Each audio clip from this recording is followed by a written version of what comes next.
after the bridge collapse in Baltimore. And a new drug is approved to help high-risk COVID-19 patients. Newswatch starts right now.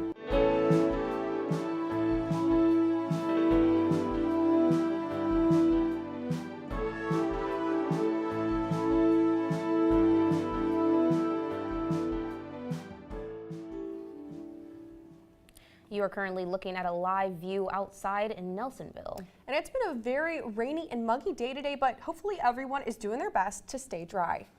Good evening, I'm Silver Barker. And I'm Haley Hollinger. Welcome to Newswatch. Now we have Newswatch forecaster Emily Case joining us. Now, Emily, we've seen a lot of rain, like we just said, but does that mean we're going to see any flooding?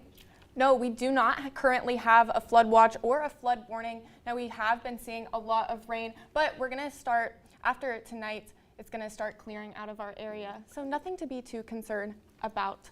But we're currently sitting at around 53 degrees, and that's really 52 degrees, and mostly cloudy skies as that rain has slowly moved out of our area. Most of that rain is due to this low pressure that's sitting right over Ohio and parts of the eastern part of the U.S. And with that, it is bringing a lot of precipitation. Currently in Athens, we do have light to moderate rainfall, and we can be experiencing that through tonight. Now, temperatures over the past 24 hours started in the mid-40s, really increased in temperature. We're starting to cool back down as the night continues.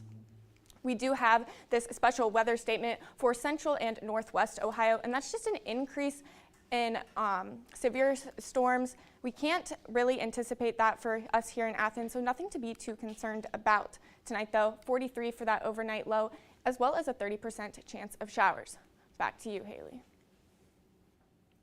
The Athens County Common Pleas Judge Patrick Lang is excusing himself from the Ohio hearing regarding a complaint against the city of Athens regarding the plastic bag ban. The Ohio Attorney General's office filed the complaint asking for the removal of the ban in December.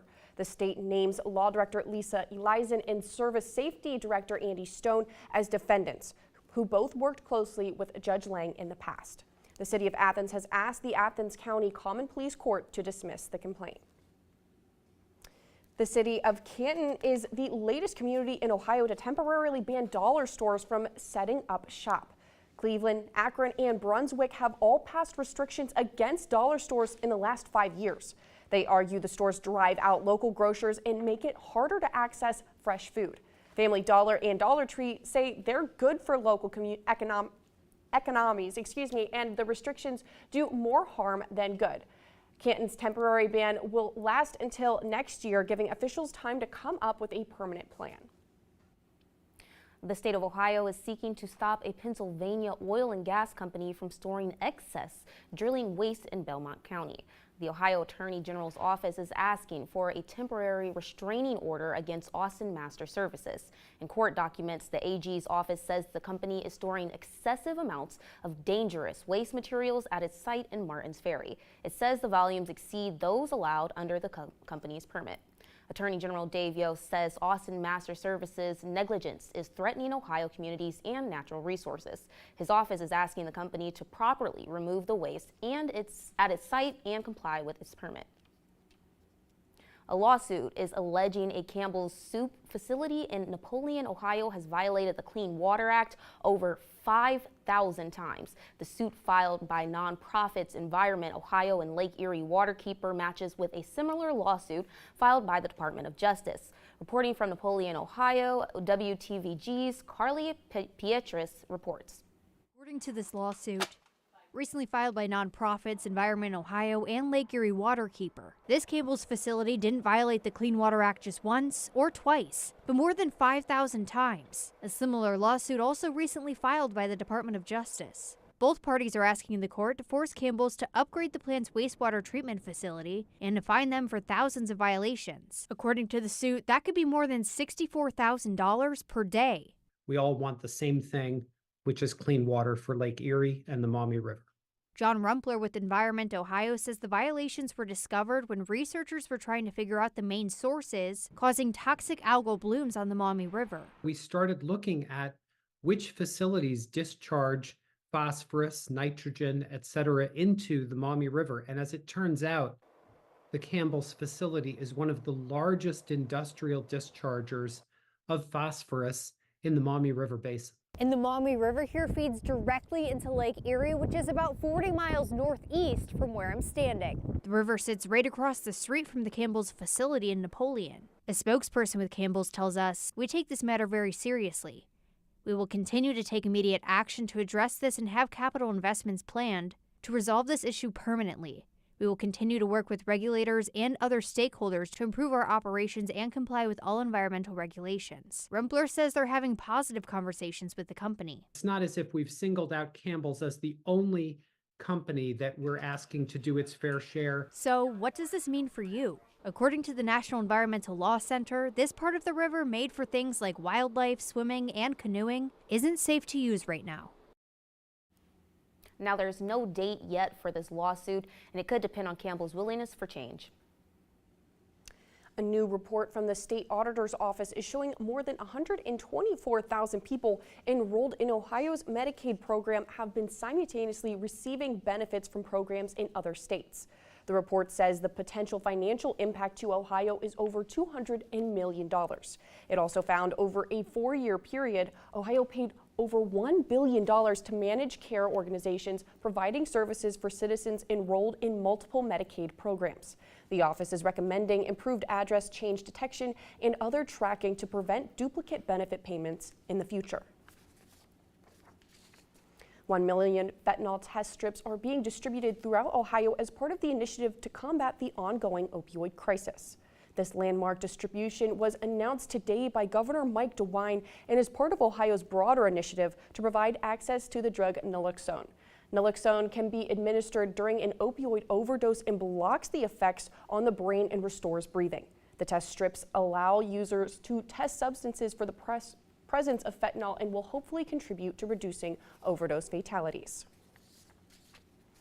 The American Civil Liberties Union is filing a lawsuit against Ohio's new law, which limits health care access for trans children and bans trans athletes from participating in girls' sports. The suit contends the bill violates 4 sections of the Ohio Constitution, and the ACLU asks the court to strike it down before it takes effect on April 24th. Coming up, we'll tell you the latest on the Baltimore bridge collapse and what impact Supreme Court arguments about the abortion pill mifepristone could have. It was very rainy last night and most of today, but will this rain continue into tomorrow and the rest of our week? Find out more when Newswatch returns. This is crazy town. On Finding Your Roots, Carol Burnett. My heart is going boom, boom, boom. And Niecy Nash. Even with the hard parts, there's something about knowing. A complicated grandmother. She was married 6 times. And a family shocker. When you said we gotta let him know, I didn't think you meant me. Plus, a DNA match. That's the one. Tonight at 8 on WOUB. Next time on Antiques Roadshow, are these treasures a bargain or a bust? I'm a lifelong thrifter and I thrift when I'm stressed. What did you actually pay for this painting? $15.99. That's pleasantly surprising. When you brought them to the table, I was immediately engrossed in them. I wish I could shop with you. Watch Antiques Roadshow next time from North Carolina Museum of Art in Raleigh. Monday at 8 on WOUB. For more than 70 years, WOUB Public Media has been the place where people in our region turn to learn how stories of the past ignite the imagination of the future. It's where information, entertainment, and education work together to inform, enlighten, and inspire generations. It's the place where the community gathers to hear and see our world in new and innovative ways. WOUB, the public media you trust that's worthy of your support.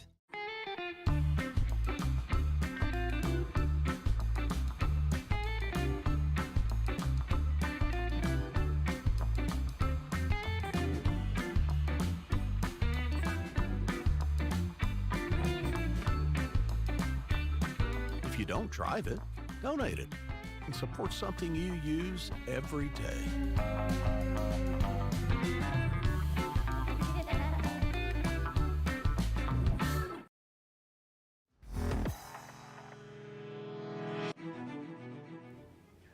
Search, rescue, and recovery efforts are underway in Baltimore after a cargo ship brought down the city's Francis Scott Key Bridge.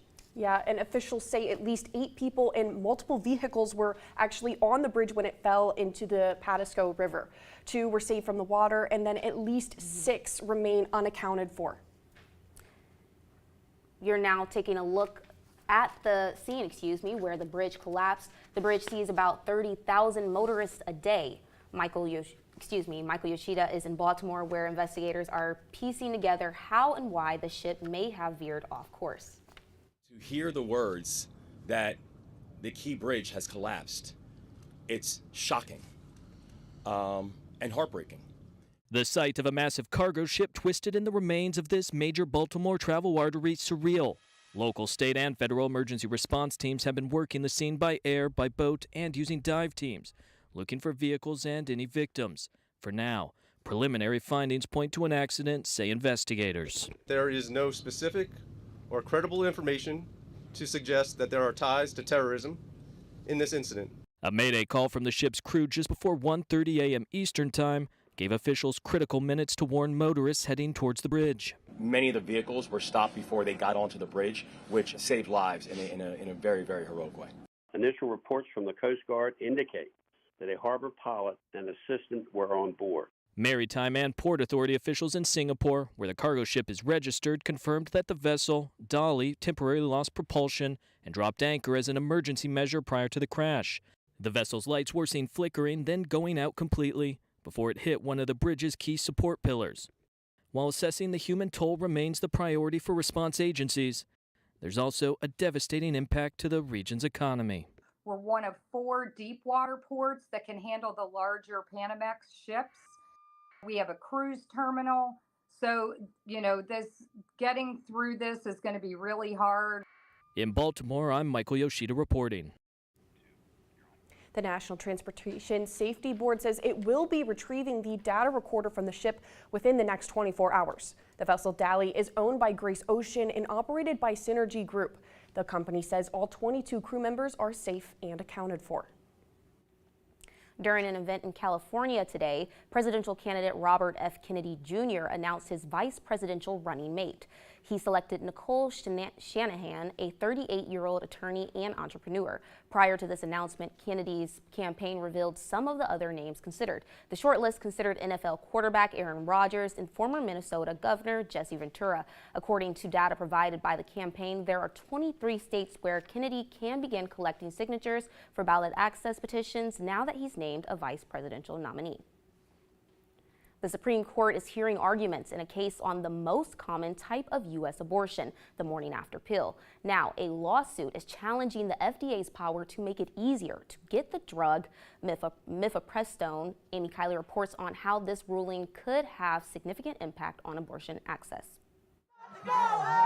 It's likely the most important abortion case since the Supreme Court overturned Roe v. Wade. Today, the justices hearing oral arguments about mifepristone. The plaintiffs and their supporters argue the FDA broke the law by letting patients get it through telehealth and the mail. Just because you are sitting in California does not mean that you are not violating the laws of Florida, Texas, and 30 other states. Laws do vary by state. New York actively protects doctors who send mifepristone to places that ban it. First month, we sent about 4,000 pills into restricted states, and now we're up to around 10,000 pills a month. The study shows nearly 1 in 10 abortions in the first 6 months post-Dobbs involved telehealth and mifepristone. The drug is one reason abortions actually increased after that ruling.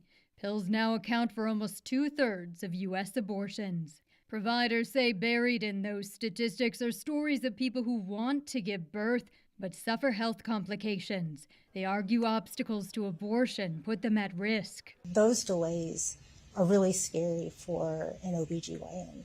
Things tend to go bad quickly. Some drug makers say they worry the case could set a precedent for more legal challenges to FDA approvals. They say that uncertainty could reduce investments in other types of new drugs. I'm Amy Kiley reporting. As well, good evening. Athens had a really rainy day today. Most of Ohio under cloud cover, and that's really just due to this low pressure system that we're seeing cover most of the eastern part of the U.S. Now, with that, it's bringing with it a lot of precipitation. As we can see, rained most of the day today, and it's going to be continuing throughout parts of tonight. And our radar for Athens currently experiencing moderate showers, and we can anticipate those again into tonight. Temperatures, though, over the past 24 hours in the mid-40s. We really heated up, warmer than anticipated, and then we're going to be cooling back down as we go into tonight. Tonight, though, 43 for that overnight low and 30% chance of showers, most of those showers occurring before midnight. We're going to see those clouds gradually clear out as the night goes on, giving us those partly sunny skies for tomorrow with that high of 60 and that low of 30. Looking at our surface analysis for tomorrow, again, most of this low pressure moving off the coast out of our region. Behind it, we do have these two cold fronts really going to be cooling things down. Tomorrow night, those cold fronts making their way through Ohio, giving us those cooler temperatures into Thursday.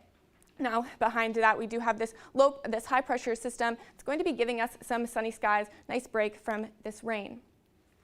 Looking at our 7-day outlook, though, Wednesday, partly sunny skies, and then into Thursday and through Friday, still pretty sunny. We are going to feel that cool down in Thursday, but after this high pressure, we will see some low pressure this weekend. So it's going to be raining most of the weekend, 40% chance on Saturday, 30% Sunday. So if you have any weekend plans, make sure you take that into account. Now, this low pressure is really going to be taking up a lot of our week because as we go into Monday, it's going to continue and strengthen. We have that 60% chance of rain on Monday. With it, though, we have a slight warm front, high of 67, and then Tuesday decreasing, only 50% chance of rain, that high of 70. So definitely on the warmer side as we go into next week. Back to you guys. Thanks, Emily. Visa and MasterCard agree to settle a decades-long antitrust lawsuit, and it could have a major impact on credit card fees. The $30 billion settlement would lower U.S. merchant fees over 5 years. This agreement lowers swipe fees from 4% to at least 0.4% for at least 3 years. Both Visa and MasterCard say access to credit will not be impacted, and the U.S. District Court for the Eastern District of New York still has to approve the settlement. President Biden is pushing to lower housing costs with a plan to increase the supply of affordable housing. This comes as Athens considers zoning changes to build more affordable housing. Jen Sullivan looks at the president's proposal and whether it will help in the current market.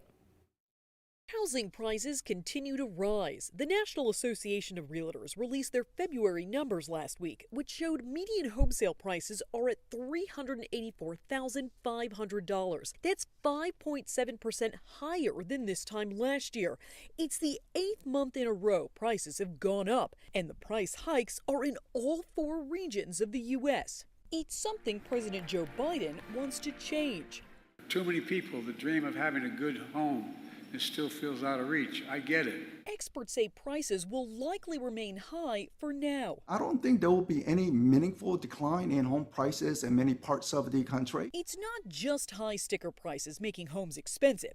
A 30-year fixed mortgage rate as of last Thursday was about 6.87%, according to Freddie Mac. There's also a high demand right now and low inventory, which drives up prices further.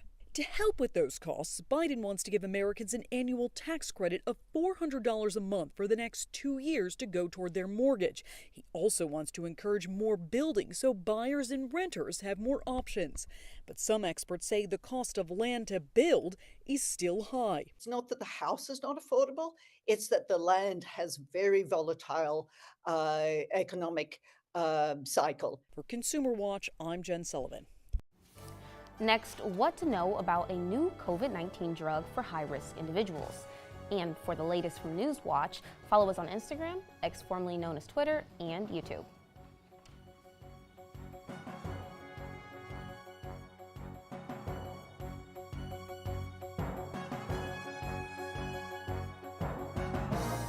On American Experience, Cancer was deeply feared at this time. It was essentially a death sentence. The untold story of the first ever war on cancer and the pioneers who fought to save women's lives. He realizes that you could find cancer before it technically exists. That really is unprecedented. The Pap test really became a life-saving test. The Cancer Detectives on American Experience. Tonight at 9 on WOUB.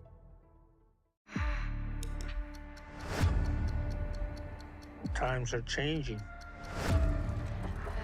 Every nut and bolt, you know its breaking point, but the humans have not been quantified. I'm here to serve, I'm here to learn, I'm here to grow, and so whatever happens, just remember that. I was diagnosed with Parkinson's at 39. You never know what's going to happen if you don't give up. Holding it together is more exhausting than the disease itself. You might live. You have to hunt. If you don't do subsistence activities, you die. It connects us to our past.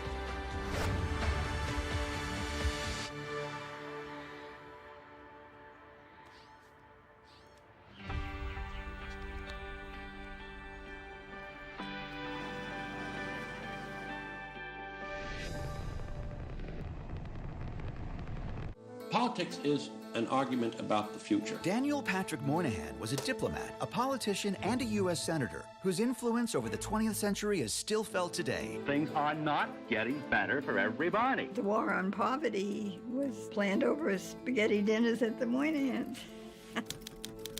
Equality and liberty are two different things. See him in action when Moynihan comes to American Masters. Friday at 9 on WOUB.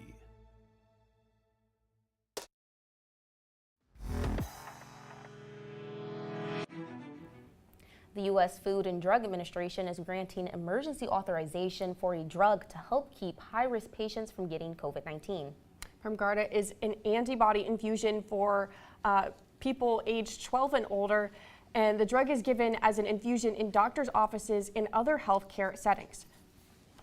And you can get it as often as every 3 months, and PEMGARDA is not intended to treat people who have COVID. In fact, if you can't take it if you currently have the virus or were recently exposed to it. The drug is expected to be available in the next week or two. Today is Diabetes Alert Day, a wake-up call for the more than 1 in 3 adults in the U.S. who have prediabetes. Yeah, and most of those people don't even know that they have it. And according to the CDC, Mandy Gaither is going to explain how you can determine whether you have prediabetes and what you can do to reverse it right now. It's a serious health condition where blood sugar is elevated, but not yet to the level of type 2 diabetes. And in the U.S., about 98 million Americans have prediabetes, and 81% of them have no idea they have it. Which puts them at serious risk for other serious health conditions like type 2 diabetes, like heart attack and stroke. Knowing whether you have prediabetes is important. 1 minute, 7 questions is one way to determine risk. You can take the test at doihaveprediabetes.org. Know where you stand. You can talk to your doctor and get a validated blood test to just make certain that you have prediabetes. If you do have this serious condition, the CDC says simple lifestyle changes can help. That includes more physical activity, healthier food choices, not smoking, and managing weight. The agency says keeping track of what you eat with a food diary can help you stay aware of what goes into your mouth and the effect those food choices can have on health. The good news is that prediabetes can be prevented and type 2 diabetes can be delayed or reversed. For Health Minute, I'm Mandy Gaither. Now, the CDC also says even losing a small amount of weight, like 10 to 15 pounds for a person who's 200 pounds, can lower risk of this condition. The agency also says that involving others, such as friends or family or coworkers, into your journey to better your health can help give you the support you need to make good choices. Still ahead, how you could win over $865 million with just a trip to the gas station. But first, here's a look at what's coming up tonight on your public television station.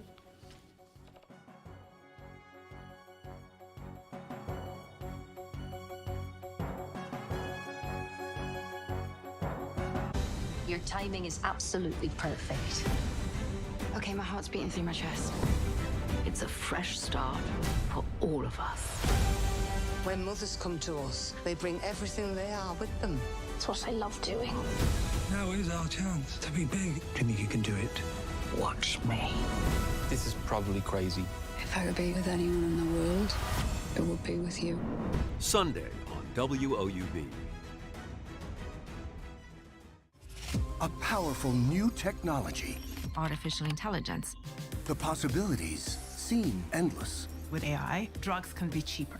To see where those fires are starting. But so do the risks. We're going to live in a world where we don't know what's real. AI is going to be one of the most fundamentally destabilizing transitions in the history of our species. AI Revolution on Nova. Wednesday at 9 on WOUB.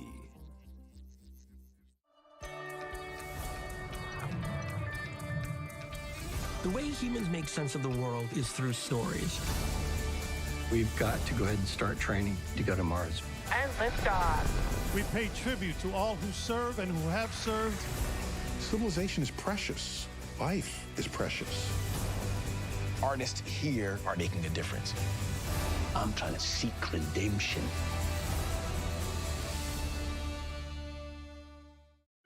Public health saved your life today, but you didn't even know it. Viruses, pathogens, and microorganisms threaten to bring us to our knees. Killing 2/3 of the population at a time. The world was turned upside down. Public health emerged as a kind of invisible shield. And in the pandemic, that invisibility is gone. If everything's working well, nobody thinks about public health. Public health is like the foundation of your house. And let me tell you, ours is cracked. Tonight at 10 on WOUB.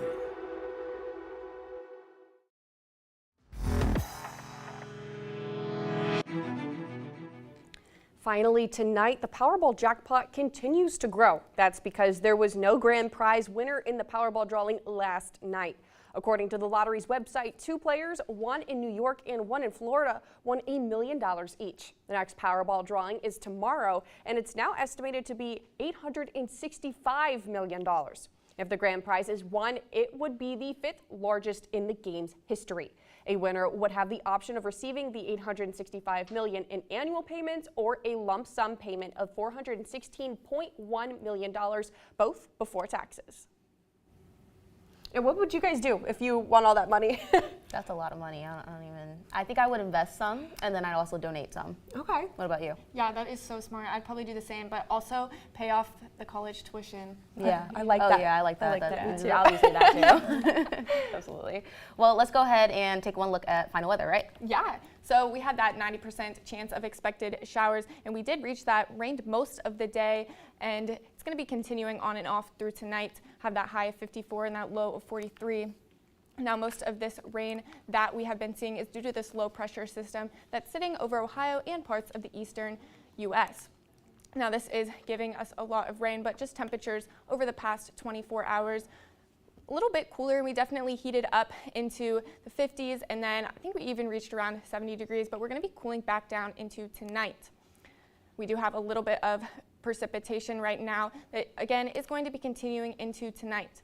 There's this special weather statement that's not going to be impacting our area all that much. Tonight, though, 43 for that overnight low, 30% chance of showers, most of those showers occurring before midnight. And that does it for our broadcast this evening. Thanks for watching. For Emily Case, I'm Haley Hollinger. And I'm Silver Barker. Stay tuned for the PBS NewsHour coming up next. And remember, you can find the latest news anytime at WOUB.org or follow us on social media. We know you have it. Have a great night.